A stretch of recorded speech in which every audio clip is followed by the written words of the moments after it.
Just do.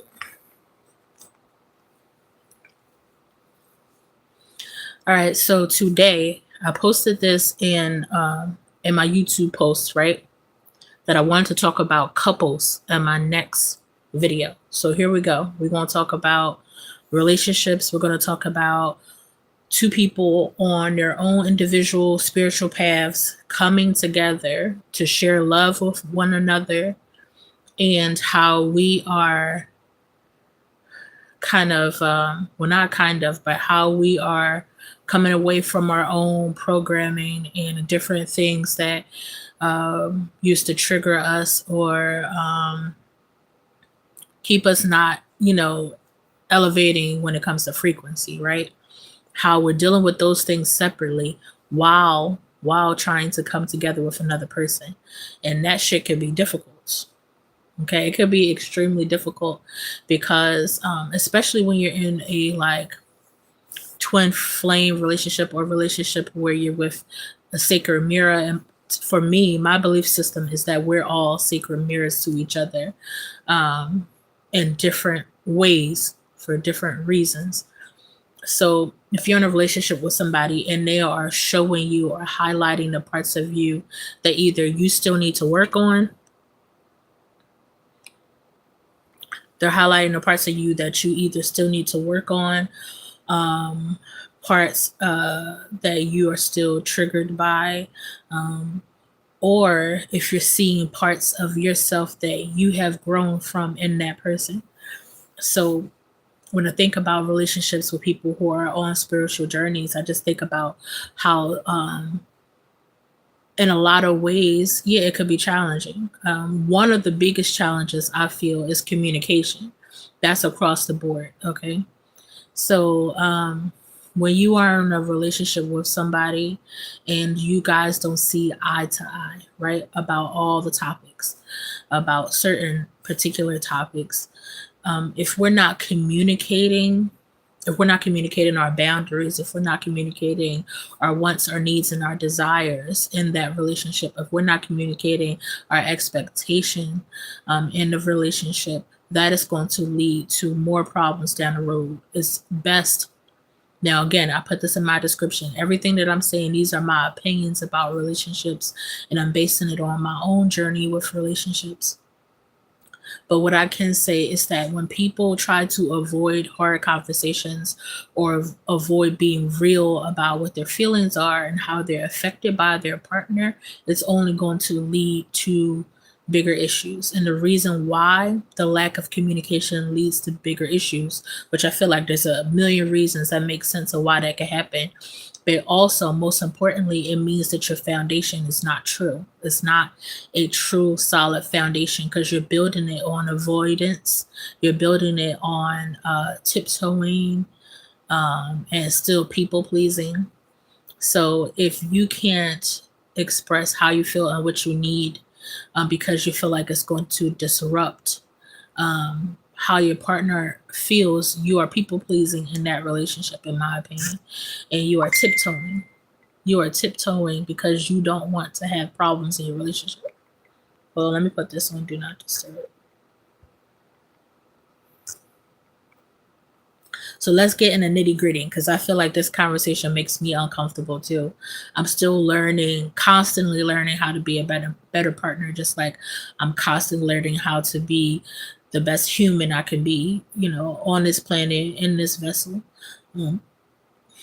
So I'm doing my best to evaluate my own actions in all different types of relationships, friendships, partnerships, business, personal, even, with strangers, collaborations, but definitely partnerships. I was going to say even being a mother and having children and raising children, navigating how to be the best in those roles that I can be for others.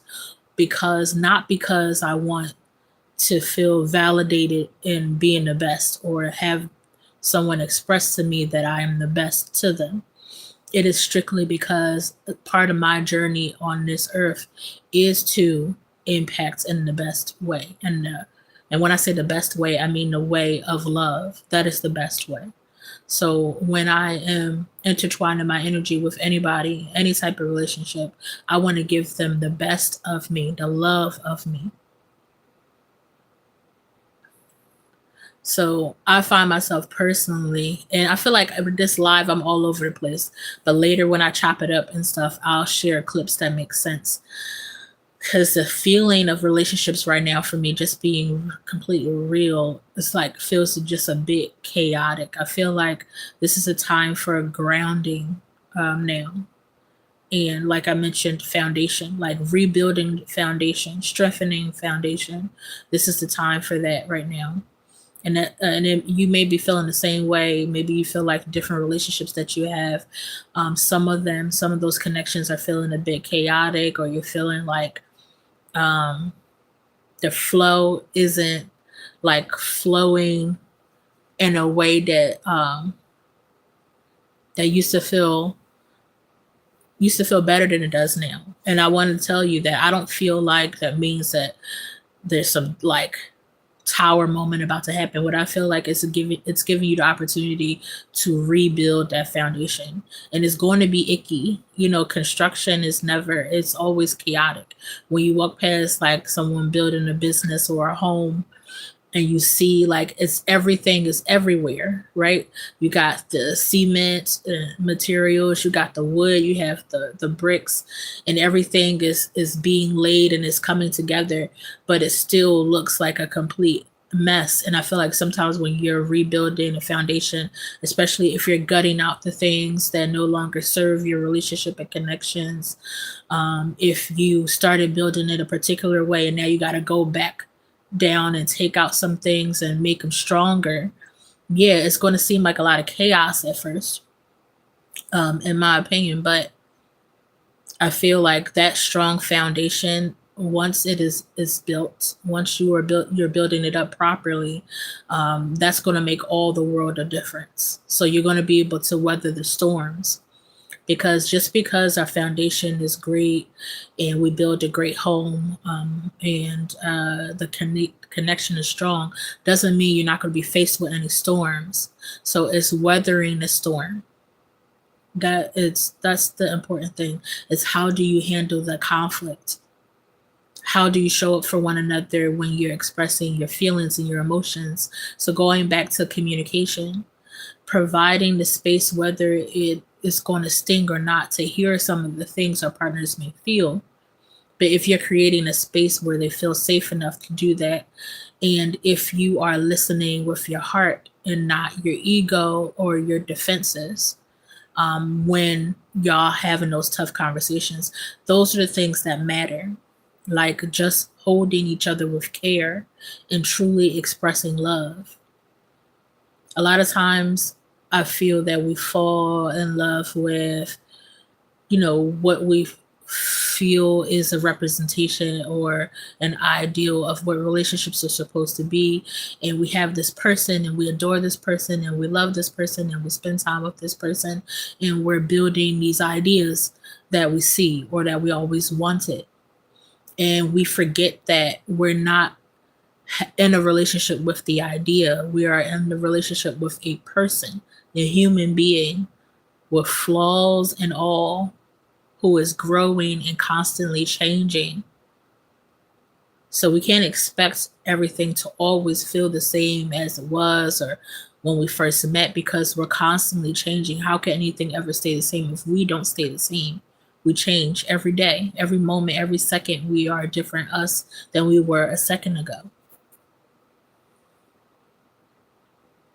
So being able to be there for our partners during that growth and during that change is really how we strengthen our relationship with them. Think about it as with our relationship with God. If God is there, Source is there with us, because we are Source, right? So there's no denying that Source is with us every moment of the day. We have this relationship, this ongoing relationship with Source. And Source is there for us during our growth, during our hard times, when we're feeling down, when we're feeling up. So when we are with our divine partners, I feel that our energy should be the same as our relationship with God. So hear me out. And I mean that like sticking by during the growth and not being conditional with our love. Like I'm not going to stop loving you just because you're going through something. I'm not going to stop loving you just because you're still growing. I'm not going to stop loving you just because you're at a part of your life that I feel like been there, done that, or because I don't understand the certain things that you do. These are opportunities for expansion. These are opportunities to grow. If anything, we should be kind of like, what's the word for it? I think it's fascinating, like human beings and our different lives and our individuality.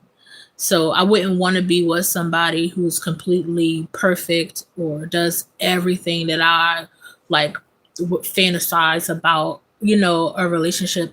I think it's fascinating to be with someone who's different than you, to be with someone who's at a different part of their journey than you. I think the love for one another, because I know with some people they might be like thinking as I'm saying this, like, well, how do you know what partner is for you if you're just like, hey, I'm going to be with you through this and through that? How do you know what's aligned, what's not aligned? So I feel like if how you feel about that person in your heart, if you know like that true feeling of love when you're with them, if you have plenty of moments where you feel the synchronicity, and not trauma bonding, but when you feel a synchronicity in that person's like energetic field in their aura, like all of that, if you feel connected with them in that way and you feel those great feelings, you know that that's your partner. And there are times where you're not going to feel so great because of circumstances and issues, not because of your connection with that person. So I feel like that's ways that you could tell.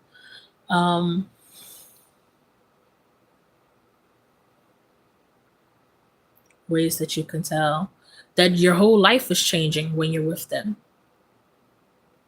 That regardless of the moments where they feel different than what you're comfortable with, that you still see that you are excelling in life. And that doesn't have to mean your bank account is getting, increasingly, astronomically large or whatever the case may be. Like start measuring you excelling in different ways. What's up, Viola? So start measuring you accelerating in different ways. So spiritually, how are you feeling when you're with this person? Have those ideas that you used to have they been flowing back? Have you been in the flow? Have you been believing in yourself? Have you been putting yourself out there more? Have you been facing fears? Okay. So I feel like a lot of those things that we feel those when we're in divine partnerships. Our partners mirror us, help us in different ways. Even if we get pissed off later when we think about it, like, hey, that was really helpful, or hey, they are pointing out an area in which that I can grow. And they're not mirroring these things to manipulate or control you. It's just at the end of the day, we know that these are some ways that we can grow. And yeah, it doesn't feel good growing a lot of times because all the things that we've been holding on to are the things that kept us comfortable. Like I said, comfort. But I laugh because I saw Taz. I like when people call me Taz. Anyway, and that's not many people that call me that, my nickname. But anyhow, back to the point. So yeah, the relationship that you're in, your divine partner, is going to help you grow. Even times when you're kicking and screaming and trying to hold on to the old you, and you know it deep down, that they have a point. You know what I'm saying? When they're pointing things out or showing us in different ways that we can grow, or showing us how we're still people pleasing, or showing us that hey, the other connections in our lives may not be that positive. Okay, you got to use your discernment to know when you're in a relationship that is just manipulating you and controlling you and not really for your your best self or for your growth, and where someone is really there to help you during your change.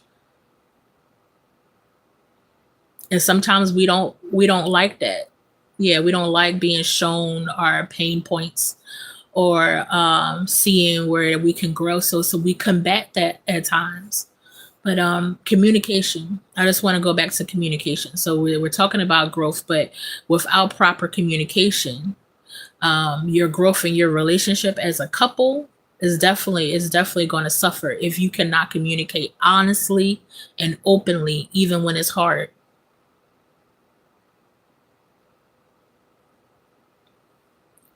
It's a constant change, so that partner must grow and communicate with you. Absolutely. You're not serving yourself or your partner, right? You're not serving yourself or your partner if you just suffer in silence. If you are not okay with something, or if you need something or you desire something and you're not saying anything, to me, I feel like that is kind of a form of manipulation. Not saying that you're doing it intentionally, because some of these things we've learned to just have to be that way, like our upbringing. Like you could be in a household where you're not allowed to speak up, so that's really hard to come out of that programming of kind of being seen but not heard or whatever. So you may be scared to speak up because you're not used to it, but you have to speak up in relationships if you want your foundation to be true, if you want your foundation to be strong. Because a person may not even know what you're going through or what you need if you don't say it, if you don't speak up and say what you need or what you desire. Then you're putting yourself in those same cycles where you're not receiving what you need in these relationships. And then you're just being there like a martyr, just to give, and pour all of yourself until you're empty. And then you're not happy. And then your unhappiness trickles into that relationship. And then it creates this huge issue because you're unable to talk about it. You have to sit with why. Why is it uncomfortable for you to speak about these things? Are you still growing through these traumas? Like as a child, not being able to speak, or authority figures making you feel like you can't speak for yourself? But your right divine partner, once you take that step, that brave step to open up and to say what you need, your right divine partner will receive you well. Even if they're going through their own growing and they're going through their own bullshit and trying to, be more mature. So they have to have that willingness to listen to what's hard too. If they can look beyond themselves and understand that, they could still be a great partner, even if there are ways that they could still show up for you that is best for you. Because this relationship is about the two of you. Okay, it's about your needs and wants. It's about their needs and wants. It's about you guys communicating, compromising, and being able to give to each other and receive from one another. Absolutely. We are growing every day, constantly changing. We cannot expect a person to be the same as when we first met them. We can't. And we got to understand that we don't want to take it personal too when a person is desiring something that either we didn't catch on that they needed, or that they desired, or we don't want it to make it feel like, oh damn, that I'm not a good partner, like because your desires are not being met, or you're speaking on some things that I haven't given you. No, that is your ego. That is your ego listening. Listen with your heart and not your ego. So we're gonna talk more on this topic as I like kind of get my thoughts clear and clear channeling about more of what I wanted to say. Again, like I feel like this space that a lot of us are in right now, where it may feel chaotic around romantic relationships or different partnerships, period. And it's just us needing to have moments of stillness, sit with ourselves. Why are we feeling this way? Okay. Communicate. Talk to your partner. It's okay to open up and to be vulnerable, even if you grew up in a space where you didn't feel safe and it wasn't okay. You're in this space right now. You are safe. You are safe, and you are in a space that is great for you spiritually. And deep down you can feel that, because you feel the changes, um You feel the growth as hard as and as icky as it may have felt, but you're in this moment of change. You're in this moment of growth, and trust me, all the real relationships around you are only going to flourish, even with you being honest about what you need and what you desire. That is only going to make those relationships grow. So I'm gonna jump off of here, trying to do little short lives here and there when I can to connect with different people, and get these different messages out. Check out my message before this one. I talked about a lot of things recently, y'all. I talked about grace. We talked about fear. Okay. So that's what led me to this in relationships, because a lot of times we have fear. Before I go, I am being moved to say this. We have fear of saying what we need from different people, not just our partners, but other people around us. We have fear because we feel like if we say too much of what we need, that people will leave us, people will walk away, people will think that we're difficult and we're hard to work with, or hard to be with, but you're not. You are of divine love, divine light. Okay, so those are illusions, delusions, to feel like, hey, if I speak up for myself, if I advocate for myself, if I face my fear, the fear of communication and the fear of saying what I need, that people will leave me. That is not true. I'm here to tell you that that is an illusion. That the right people that are meant for you will not flee because you are saying what you need. So I want you to drop that fear right now. This your girl Erica says, telling you to live fearlessly, be yourself, communicate with your partners, communicate in the relationships and partnerships that you're in. And I'll see you on the next one. Meanwhile, check out some old videos that are leading up to this type of topic and kind of intertwine and connect with this topic as well. Comment underneath. Let me know what other conversations you want us to chit chat about. And I got you. All right. Much love. Y'all enjoy the rest of y'all day. Be safe.